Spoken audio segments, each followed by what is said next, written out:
What's up, guys? Welcome to Daily Dose of Reddit. This is your host, Zach, and today's subreddit is r/EntitledPeople.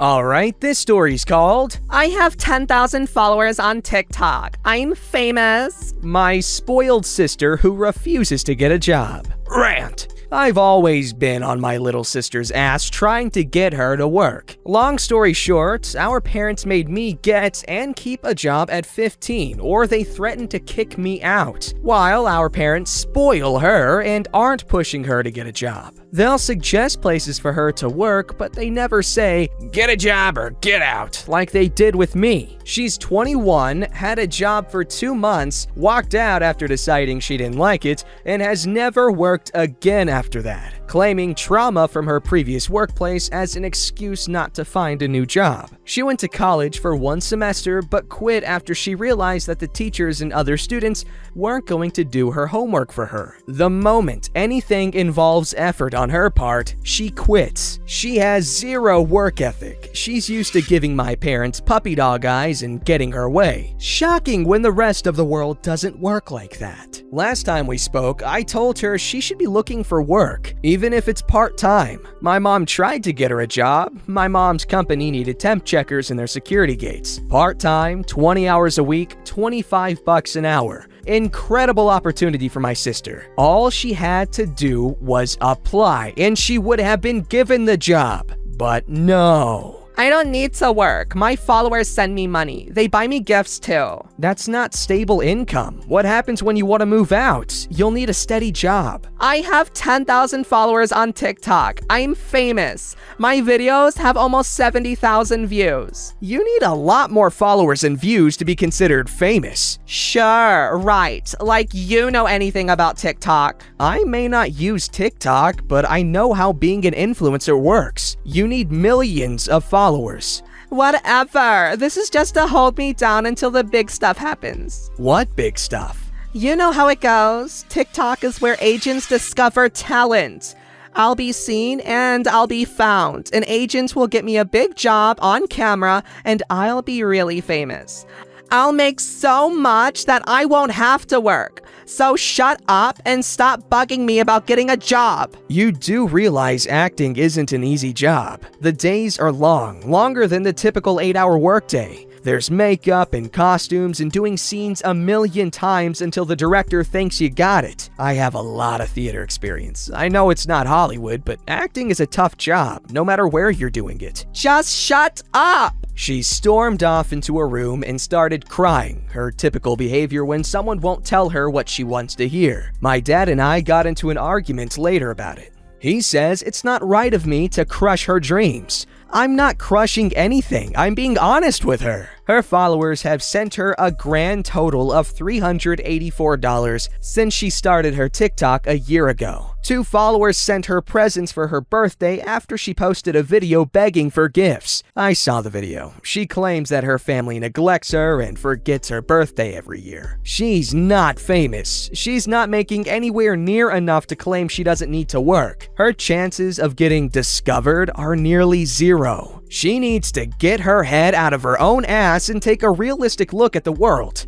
But she won't, because my parents coddle her and let her stay in her fantasy. Okay, obviously she needs to get a job and have some responsibility, but also you should encourage her, because the one thing she is doing is TikTok, and while a lot of people don't think that's like a serious thing to do, people are making full-on careers. People are getting famous, like the D'Amelio sisters or whatever. The older ones in a show, the younger ones in a freaking movie. They're not good at acting, but they're still really young and they're really successful, and that's something you gotta respect. And 10,000 followers is nothing to sneeze at. While it's not famous, it's definitely something you can work with, and it's obvious that she's had some growth over the year. So yeah, encourage her TikTok growth, but yeah, she definitely does need to have a job and stuff. And she might want to work on being a little more honest and modest. Alright, this story's called You Paid for Them, You Pay for Us. Burner account, long story once more. I was the one whose sister-in-law demanded that I'd pay for a holiday. Here is a part 2. So, sister-in-law was very disappointed and angry that I didn't bow down to her every whim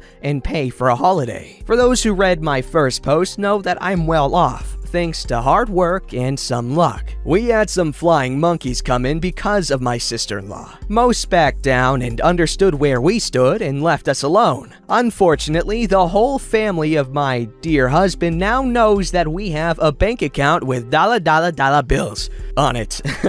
As sister-in-law had called a lot of family members to complain and spill the beans, they began talking amongst themselves and their children. Some of the aunts, uncles, and cousins didn't think it fair that I paid for some college funds for some of the children of cousins and that I paid for a family holiday. To note, I only have college funds for the children of cousins who we have a close relationship with. That's about 6 cousins with around 12 kids. I'm in this family for almost 20 years, and I only see the majority of the aunts, uncles, and cousins on the yearly, bi-yearly family reunion, if everybody comes. I haven't seen some of them in around 5 to 10 years. A couple of days after the fallout with sister-in-law, an aunt and uncle call. Something they never do. I put my phone on speaker as I was busy with folding the laundry. They ask how everything is going, how we're holding up during the brovid, and such. We exchange some experiences, and then they both go like this. This is the start of the convo.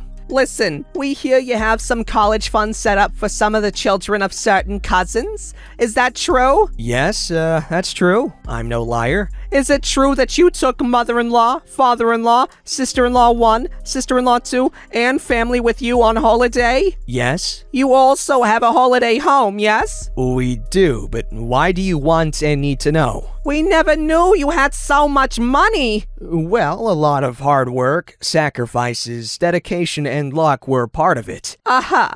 Well, you have to pay for our grandchildren's college funds as well. And we want to go on a holiday with our children too. We deserve it too. Shocked silence. We're family, so you have to pay. Less shocked silence. Yes, we want college funds for your 6 grandchildren, each consisting of $800,000 for each child, and we want a holiday home like yours, but in location X.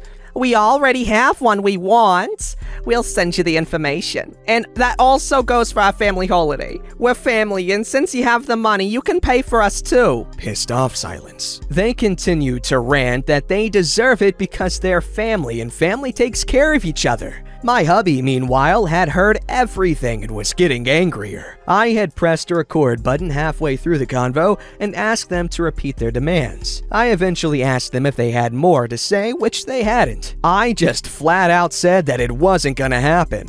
That they may think that they're entitled to my money, but they weren't. I quoted the phrase they and many of the family gave us when hubby and I didn't have the money and we were in a tight spot because we had a health scare. We asked every family member if we could borrow some money and we would pay it back. Only 3 of the 9 aunts and uncles helped us and we paid them back. The quote? It is your responsibility to have and save money for the care, well-being, and education of your family. If you can't, then you don't deserve them. We won't be giving you any money. Stunned silence on their side. I told them to relay the message to the rest and not to call us with such demands. And I hung up the phone. Hubby was very proud. In the weeks that followed, some of the other aunts, uncles, and cousins called with the same. Only those aunts and uncles who helped us in our time of need called and told us to say that it is our money and that they have seen plenty of it and don't ask for more. One cousin called and asked for a certified loan for a down payment on a house,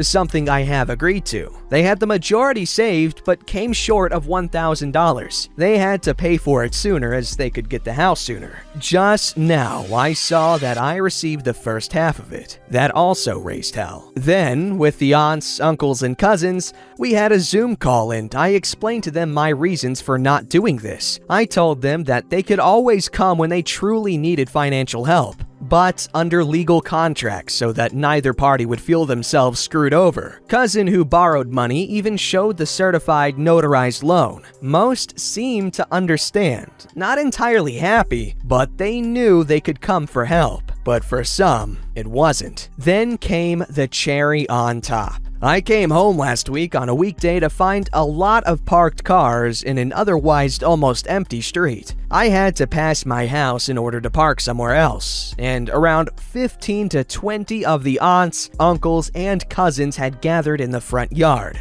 So much for social distancing. Afterwards, it was 3 aunts, 3 uncles, and some cousins and their spouses. I park the car and walk back home. Now, here is something that few people know. I have security cameras around my home that record sound as well. Another thing that a few people know, don't mess with me. I am told that my right hook is very painful. So while walking back, I called the non-emergency line of our local police station. I told them the situation and told them that crap might hit the fan. If they could come and assist in case it got out of hand, they would send some cops. And crap hit the fan. The moment I stepped inside of people, they started screaming, cursing, telling me to pay up or they will make sure that I'll pay, one way or the other, all the while cornering me. Some of them poked their finger close to my face and in my chest and arms. I told them multiple times to stop what they were doing and leave. Sometime through this, more cops were called by some neighbors as well, and when they arrived,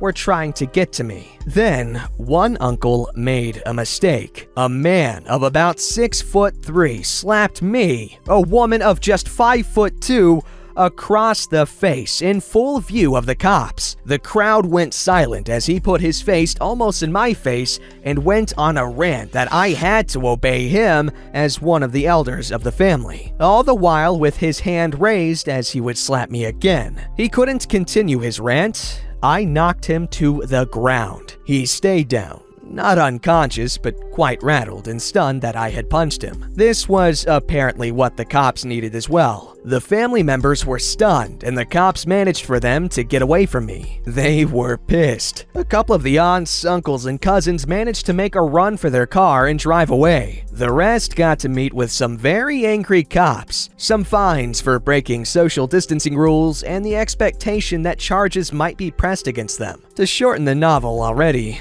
I'm fine. I had some bruised fingers, uncle had a broken cheekbone of my lovely cameras are now in the hands of the DA, district attorney. The other family members have distanced themselves from the crap that happened. To be honest, I feel really crappy. I feel like dividing a family because I just don't hand out money. Hubby says that this is money that I worked hard for, so I get to decide what happens. Still, I'm thinking of setting some college funds aside for the rest of the children, though I'm doubting that. It would also seem that I don't stand my ground and can be persuaded with violence, threats, and harassment. I'm so sick of it. Edit. To keep myself from repeating, I've pressed charges against my uncle for the little love tap he gave me. Thankfully, my uncle has not filed counter charges for the love tap I gave him in return. I've been told he asked for anger management courses and a psychological evaluation without prompts. His statement is that he got carried away and felt he was being egged on. He also wrote that he was extremely sorry and never meant to hurt me. I don't know what to believe. I know this behavior is out of character for him. He and his wife also contacted my lawyer with a written apology already. All those present had to give statements, and one red thread emerged. They were there because the aunt and uncle who called me first, the ones from this post, had said they all should try and see if they could convince me. As for charges concerning the others who were present, my lawyer is looking if they can get charges to stick for harassment. He is also looking if the instigators can be charged with a number of things.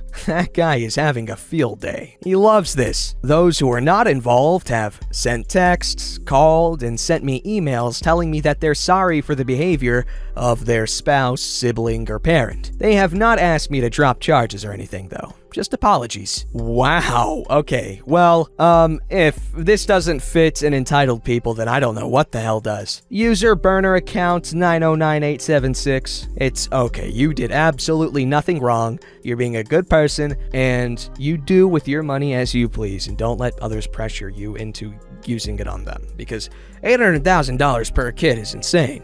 Alright, this story's called Entitled Lady Deliberately Jumps on My Mom's Car and Accuses Us for Intentionally Hitting Her. This happened a few minutes ago, and I'm still fuming, so my English might not be perfect. My mom and I were driving back home from the post office. We stopped at a crosswalk and waited for a lady to walk across. When she was right in front of the car, she literally jumped on the hood. She acted like we were driving at 40 miles per hour and we hit her head on. My mom got out of the car and looked at the damage. She just got this car and she was pissed. The lady got off of the ground and screamed at my mother for hitting her. My mom wasn't having any part of this bull snozzle. She told the lady off, and I'm not 100% sure if I can say what she said on here. The last thing I knew was the lady was red-faced and walking away. I've never seen my mom do that before. I'm guessing she probably had her fair share of entitled people at her work. Edit, if anyone was wondering, there were no cops involved, and we never saw that woman again. What does she think this is, Saints Row 2? I wish. That game's fun.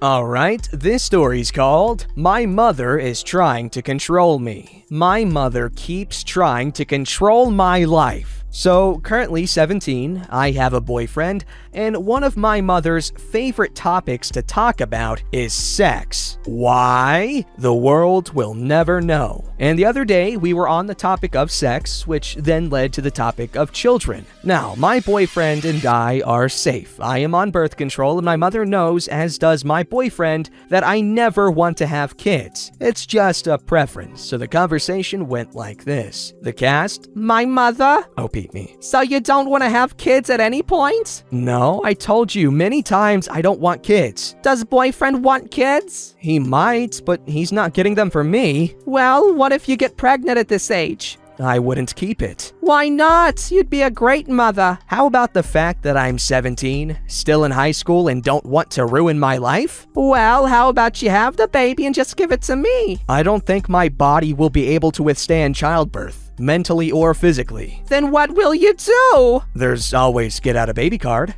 No, you can't have a get out of baby card. Not without my consent. I don't need your consent to have a get out of baby card. Yes, you do. I actually don't require her consent. All I need is 2 doctors' approval, and it's fairly easy. I shouldn't have to be forced to have a child just because my mother wants grandkids. Maybe she's just acting this way due to the fact that she lost a baby earlier last year. I still don't think it's okay for her to try to control what I want to do with my body. Thoughts? Well, you are perfectly within your rights to not have a kid. And if your mother keeps pressuring you into, the idea of it, then yeah, I'd say she's kind of in the wrong there. However, I'm not saying this makes you at all in the wrong, but you do come off as a little callous toward the whole issue of your mother having a miscarriage. But I get how it is with family. When you live with someone, especially your parents, you're not always going to feel sorry for them for something like that. Especially when they keep, doing what she's doing.